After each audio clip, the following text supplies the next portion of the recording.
Netflix, Europe, EMEA, or all of, yes, Northern Europe. We've got a little sizzle, I think, that we can see some of Netflix's recent work. So let's play that.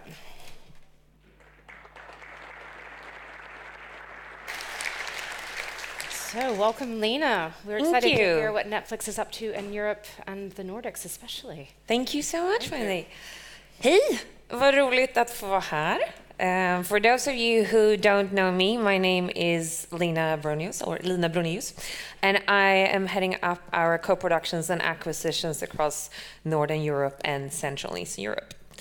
I believe about a year ago, my colleague Brian was here and telling you a bit about what we were doing, and a lot of things has happened since then, and a lot of things has happened since I joined Netflix this summer. So I thought I'd start with giving you a bit of an update of where we're looking at, what we're planning to do, and also what we're looking for.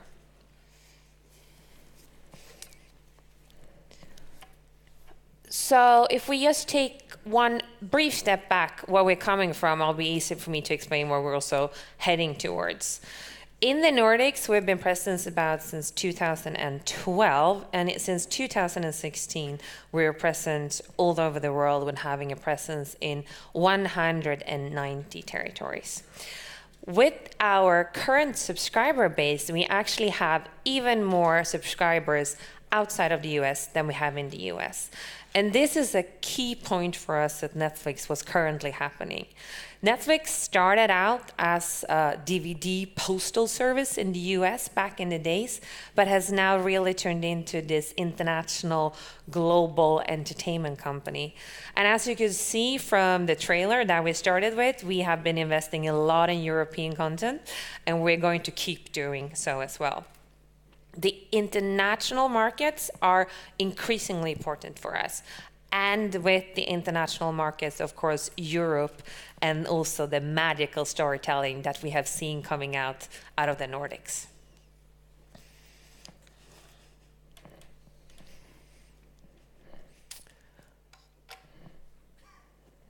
5%.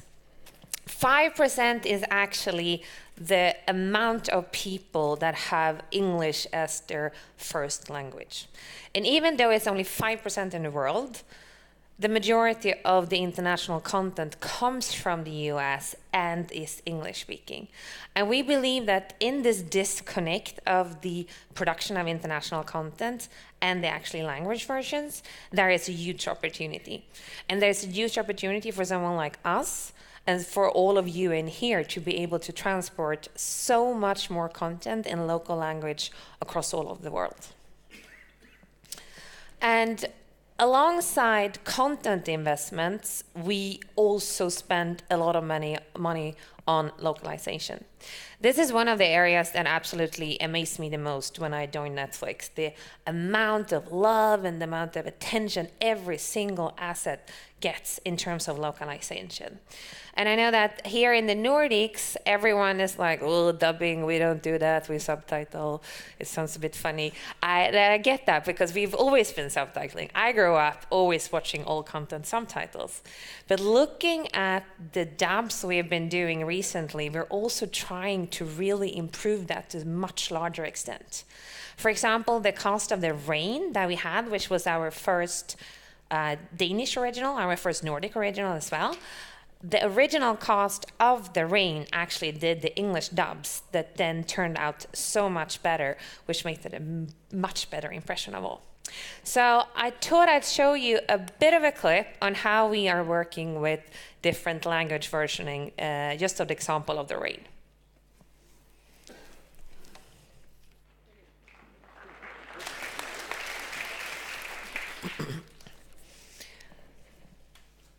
So, what are we looking for? What do we want to do in the future? At Netflix, we're always trying to find the most authentic stories and the most amazing stories out there. What we have seen is that the stories that have the most local relevance, that are the most authentic ones, are the ones that are traveling the best. We absolutely want you to come with us with our ideas that you think can have a big local impact, but also have the capacity to be traveling across the world on our platform. And looking at the latest investments we've been doing, there's a range of these actually coming out of the Nordics. The Rain will be returning for a second season. Young Wallander will be coming to us across the world. We're going to have a new pre-buy of an exclusive licensing deal that we've done with Nordic Film for Lyckoper, which is Billy August's most recent film. We have just stepped into Bowman's Family Season 3, and we are also extremely proud to be partnering up with Ruv for Valhalla Murders. And I should also mention Ragnarok, of course, our first Norwegian original. So we are investing across the board in several different areas. We're not only looking to do the international originals such as Rain and Ragnarok, but we are also extremely happy to be investing in local series through acquisitions, through co-productions, and through licensing, and to be transporting all of this beautiful Nordic content across the world. And I believe with that, last and not least, I'm also going to show you our first teaser from Quicksand, or Störst av allt, which I'm, as Swedish, of course, immensely proud of to be presenting the first clip from our Swedish international original, Störst av allt.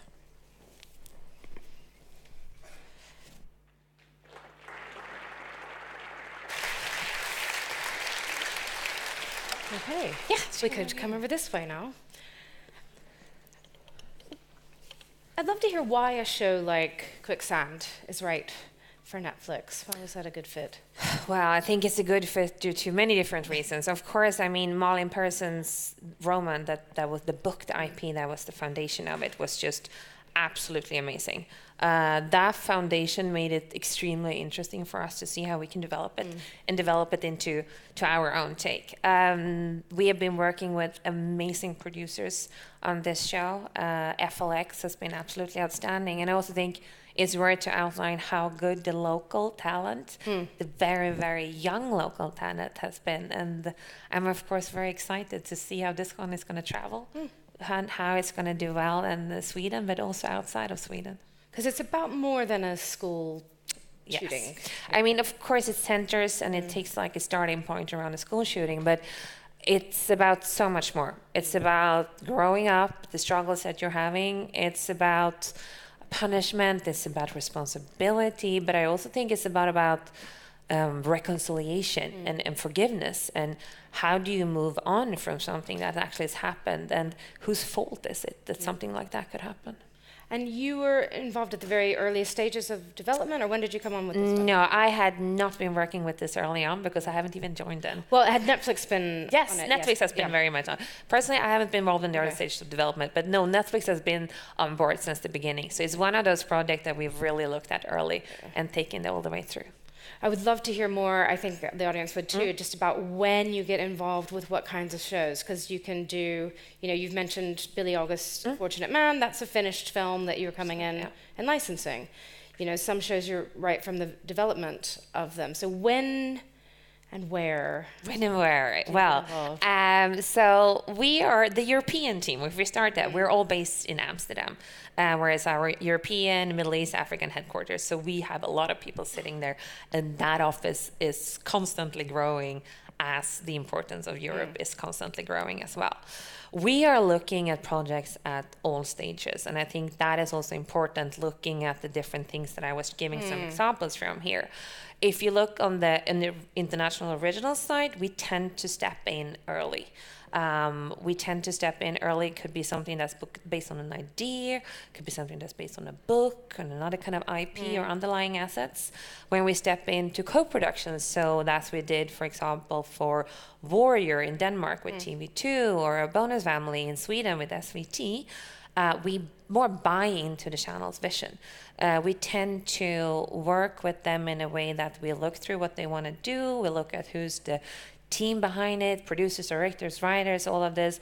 What does the channel want to achieve? But then we're pretty hands-off throughout the creating process. We step in as that supportive function of a partnership, and also want to enable the co-production where there is one partner, not 5, 6, 7 partners. If somebody's leading the creative. Yes, so not trying to strangle and draw all the parts apart. And the co-productions are immensely important for us. We love working with the Nordic channels, and we're hoping we're going to be able to do so much more there as well.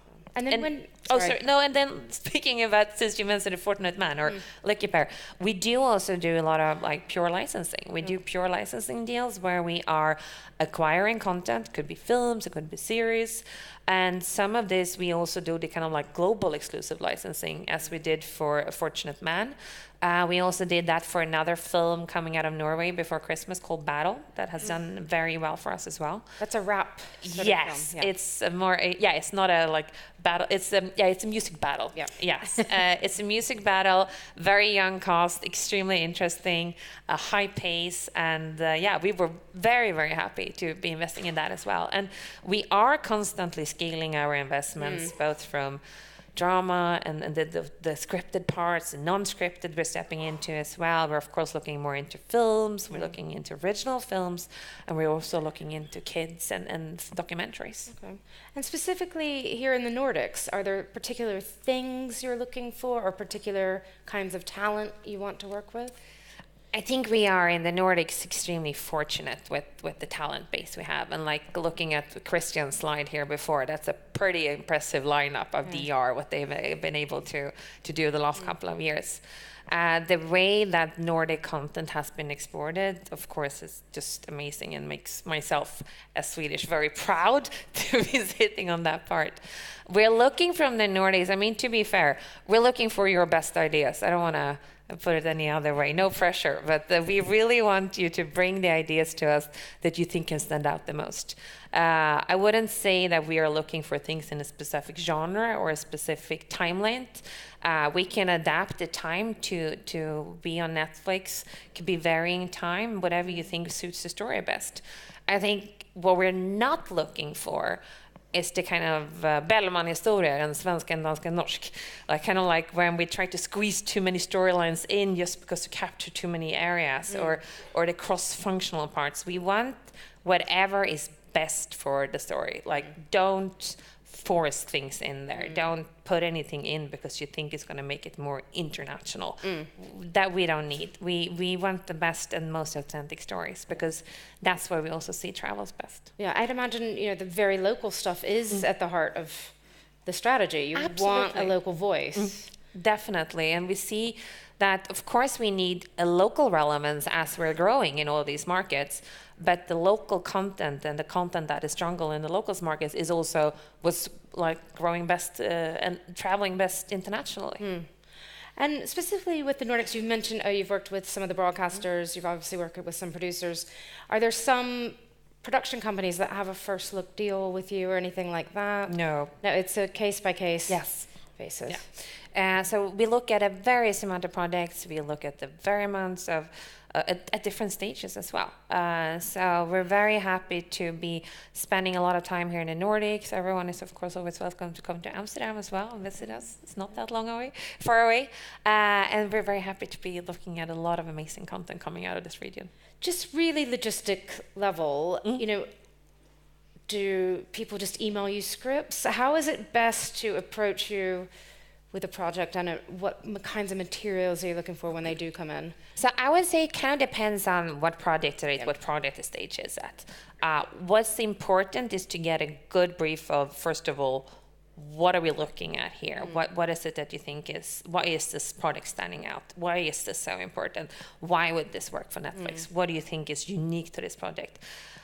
We also look a lot about who's the team behind it. What have they done in the past? Who's the writers, directors, producers? Like, there's so much people that are involved in these productions, even if we're not commissioning a production, even if we're buying a film or if we're co-producing something, we still want to know who's in it, who's behind it, who's going to execute on this amazing idea. Timelines is hugely important for us to get an understanding of how quick can we get these things out. Not that we want to super rush everything, but we do need to get an understanding of what we're looking for. I would say that those are kind of like the key areas for us.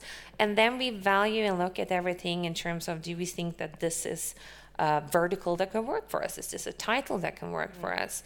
We look at previous performance, we look at what the people have done in the past, and then we have to be fair and open in saying also like, it's a constant development, it's a constant evolvement. Like I might be sitting here in a year's time and we have discovered that we should be completely producing so much more in a certain category out of the Nordics because we have seen certain developments over the next year. Things are evolving quickly, and I think we have to be mindful about that as well. And again, kind of a nitpicky point, but you know, if somebody is pitching an episodic series, do you want to see just a pilot written? Would you like to see more of it? If you have an episodic series, I think the important for us is to understand what's your ambition here? Like, how is the storyline over all the episodes? What are we looking at? Can we do 1 season? Can we do 2 seasons? How many episodes are you looking at? Of course, it's good to have a script if there are scripts available.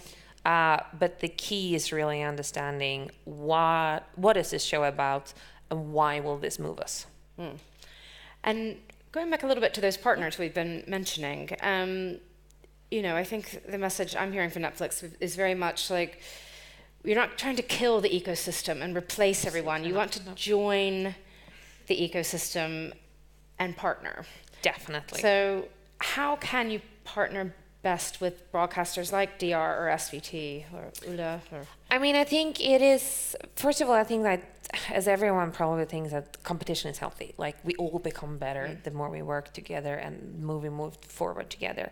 When it comes to co-productions, we have been very successful in a various amount of different parts of Europe and in the Nordics as well. What we tend to want to do with our co-production partner is to get a second window in the local territory and then have the global licenses outside, which we're distributing. Of course, every single deal are into negotiations and we look at those things, but that's kind of like the general mark that we're looking for. We hope that we can be an excellent partner by actually making sure that the local content gets distributed across the world, that we do get this content out to 190 territories. That map is pretty crazy that you showed. That map is pretty good footprint, and we feel it's really important. And we also feel that we want to be the one partner instead of having like 4, 5, 6 different co-production partners. And we're extremely happy with what the channels in the Nordics have been able to do in the past. So of course we hope to do even more. Yeah, because you can kind of be like that one-stop shop as a partner. Definitely, yes. That somebody doesn't have to go license to 180 different other places. No. And, you know, just in terms of the numbers, we've seen how Netflix has been talking about, the number of billion that we're going to spend this year on originals and that year. Do you have a sense of, you know, how many Nordic shows or films per year? Or is that just going to vary so much? Project by project? It's probably going to vary. We don't have a set number if you're looking at the overcoming years. What is clear for us, of course, is that we are investing more in Europe. As Europe is growing as a significant and very important market for us, Nordics is, of course, increasingly important as well. That means that we are going to be spending more money in Europe and spending more money in the Nordics. I think it's fair to say that as we grow, we will keep expanding also into different content categories, not only the scripted parts, potentially also the unscripted parts, into documentaries, step further into co-producing films, maybe even producing original films and stepping into kids content. So there's going to be an expansion in the kind of content genres, if you say so, as well as an increase of volumes. And what we're looking at is, of course, also how can we program the Nordic area the best for the Nordic territories, but what content should we get out of the Nordics that could also travel around the world? And we work a lot with, I mean, the Nordics has the unique ability also to have so many so many talents. Like Mads Mikkelsen is coming here today. I mean, he was in Polar, who was directed by Jonas Åkerlund. Bird Box, which was a huge success for us with Susanne Bier. And we have Closer now with Noomi Rapace coming out as well. So there's a lot of Nordic talent also in the big international projects that we're doing. Because, a lot of this will be marketing to these different audiences around the world. And, you know, is there something that you think is particularly marketable or sellable that the audience really likes about Northern Europe? European content or talent? No, Great I mean, names. of course, we are so happy to collaborate with the great names, and we're going to keep collaborating with the big talent that we have out there. I think that specifically, no, I really think that the talent coming out of the Nordic has proven to be hugely successful over the last years. If it's like actors or directors or screenwriters, or if it's pure series coming out, but I think we're just going to keep growing. And we also hope that we can be a big contributing part in making sure that the Nordic content will keep being expanded across the world. And we mentioned sort of how we can find you in Amsterdam, of course, but which, it's wonderful that you're here at TV Drama Vision. Are you also at the MIPCOM and MIPTV? Where do you tend to? We do tend to be at many of the markets. Yeah. So I tend to go to MIPCOM and MIPTV, to C21, to Berlinale. So we, of course, attend the big markets where we meet a lot of people. But of course, also Amsterdam is very close by. It's in the center of Europe, more or less. Yeah. So you're always welcome to come there. But we do meet a lot of people at the markets. We don't have any like pitch session seasons. We constantly work through an enormous amount of material coming in. So there's not a deadline you have to hit. No, there's no deadlines. You can just come with the project when it is as good as it possibly can get, and then we'd love to look at it. Okay. No pressure. Yes. Make it the best it can be first. And Quicksand is coming out in April, is that right? Yes, it is. Beginning of April. Then just to sort of catch up with, Ragnarok, that's not shooting yet. No, so Ragnarok is a bit later, and it's going to be our first Norwegian original, so which Adam Price is involved in, which is very interesting. And then, of course, we got The Rain returning, which did immensely well for us. It also traveled very well. Didn't only do well here in the Nordics, but for example, Brazil was a huge market for us when it comes to The Rain. Okay. Why? Any idea why? I mean, I think like Danish content has always done well. Maybe. Christian's not here anymore, but like I might know if like Brazil has been the key selling point for Denmark in the past year. I don't think so. I think it was a very compelling story. Hugely compelling story, and I also do think that the way we have invested in local language versioning made a big effort and made a big investment into it, and also made it travel even better. Because that was remarkable to see, because obviously if you're playing around at home, you might try your language, but I was never going to test it in Polish and see how it sounded. The Polish one is interesting because that's not the pure dubbing. That's more like a voiceover thingy.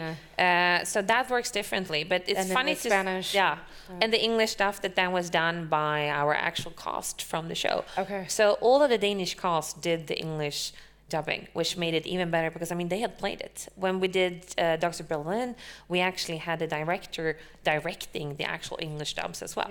So it's everything about trying to make it as good as possible for the markets that are enjoying this content in local languages. If we had to sum up, and everybody wants to know what Netflix is looking for,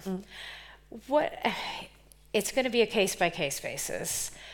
Would you say it's something very local, or something that totally we haven't seen before? Or what would you say are some of the kinds of things that you're going to jump on? Oh, I don't want to narrow it down, but I mentioned all the genres. I want to say that we definitely want local, but we want the authentic local. We want what you believe is the most authentic out there. We do want the local, but we would love to also find the stories that are local but has a global opportunity to travel. We do want things that stands out, that hasn't been seen before. Maybe the things that you don't know where to pitch or where to take. And we primarily, as I said, I think I said it 3 times now or something, but the things that you think are the best, like the ones that you really are the most engaged about, the stories that you believe the most in. Because I'm sure we're going to be able to export them to the world and really get them out there. So it's maybe not trying to think of what's going to appeal to Netflix, but what's going to appeal to your audience, and then see what you can... Yes, and what you fully believe in. Like, we want the most passionate stories. And if we start seeing that we're looking for something in a certain genre, people are going to come with things there. We don't want to look at it like this. We really want to see like what is growing from the ground in these territories. And the history of storytelling coming out of Nordics has been superb. So I think it's just about daring to keep going that way. and keeping locally relevant and being passionate about the projects that they're bringing. Okay, I think that's a perfect way to end the session. But thank you so much, Lina, for letting us a little bit in the mind of Netflix, because it's a really exciting time there, and also very exciting to hear how open you are to lots of different kinds of projects from Northern Europe and beyond. Yes. So thank you so much, Lina, for Thank being you, here. Wendy. It was so nice. Thank you.